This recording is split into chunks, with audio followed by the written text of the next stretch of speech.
नमस्कार दर्शकों, हमारे कार्यक्रम में आपका स्वागत है। उपस्थित हूँ मैं द्वादश ज्योतिर्लिंगों की कथा के साथ। अब तक मैंने आपको 11 ज्योतिर्लिंगों के बारे में बताया। आज मैं आपको 12वें और अंतिम ज्योतिर्लिंग घुश्मेश्वर ज्योतिर्लिंग के बारे में बताऊंगी। इन ज्योतिर्लिंगों के बारे में कहा जाता है कि इनमें भगवान भोलेनाथ स्वयं विराजते हैं। इन 12 ज्योतिर्लिंगों में से अगर एक का भी दर्शन कर लिया जाए तो जीवन सफल हो जाता है।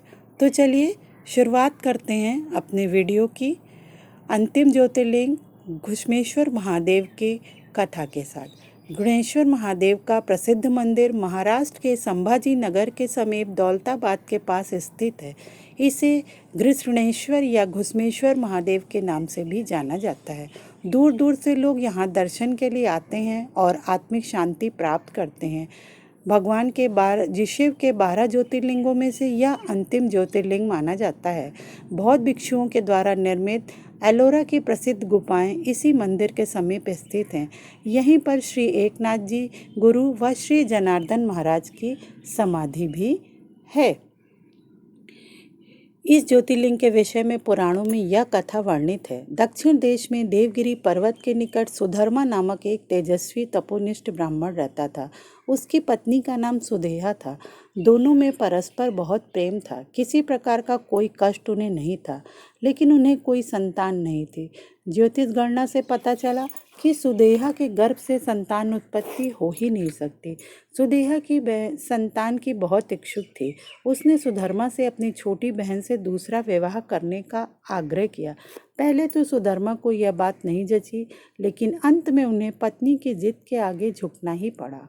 वे उसका आग्रह टाल नहीं पाए। अपनी पत्नी की छोटी बहन घुष्मा को ब्याह कर अपने घर ले आए। घुष्मा अत्यंत विनीत और सदाचारणी स्त्री थी। वह भगवान शिव की अनन्य भक्ता थी।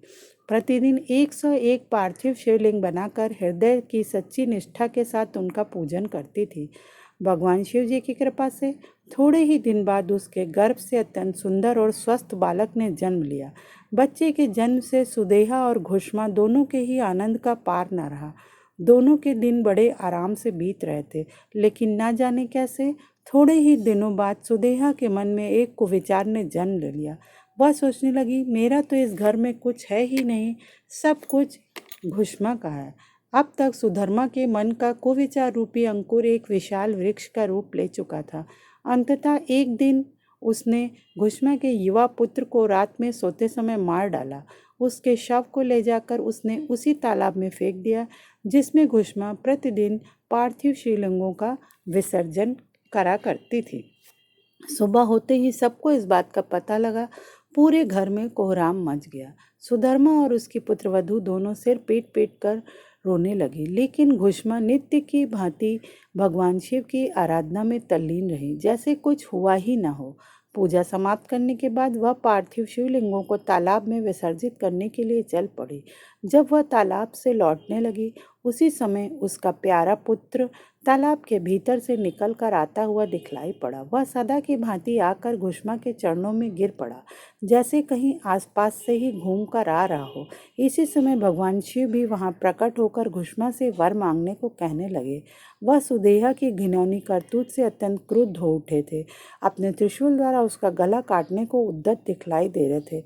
घुष्मा ने हाथ जोड़कर भगवान शिव से कहा, प्रभु, यदि आप मुझ पर प्रसन्न हैं तो मेरी उस अभागिन बहन को क्षमा कर दें। निश्चय ही उसने अत्यंत जघन्य पाप किया है, किंतु आपकी दया से मुझे मेरा पुत्र वापस मिल गया है। अब आप उसे क्षमा करें प्रभु। प्रभु, मेरी एक प्रार्थना और है। लोक कल्याण के लिए आप इस स्थान पर सदा सर्वदा के लिए निवास करें। भगवान शिव ने उसकी ये दोनों बातें स्वीकार कर लीं और ज्योतिर्लिंग के रूप में प्रकट होकर वह वहीं निवास करने लगे। सती शिव भक्त घुष्मा के आराध्य होने के कारण वे यहाँ घुश्मेश्वर महादेव के नाम से विख्यात हुए। घुश्मेश्वर ज्योतिर्लिंग की महिमा पुराणों में बहुत विस्तार से वर्णित की गई है। इनका दर्शन लोक और परलोक दोनों के लिए अमोघ फलदायी है। तो दर्शकों, ये थी अंतिम ज्योतिर्लिंग घुश्मेश्वर ज्योतिर्लिंग की कथा। इसी के साथ मैं आपसे विदा लेती हूँ। मेरे वीडियो अगर आपको पसंद आया हो तो उसे लाइक और शेयर अवश्य करें। पिछले 11 वीडियो की लिंक मैंने इसमें सेंड कर दी है, उसे आप वहाँ से चाहें तो देख सकते हैं। तब तक के लिए आप सब पर महादेव की कृपा बनी रहे। जय शिव शक्ति, जय भोलेनाथ।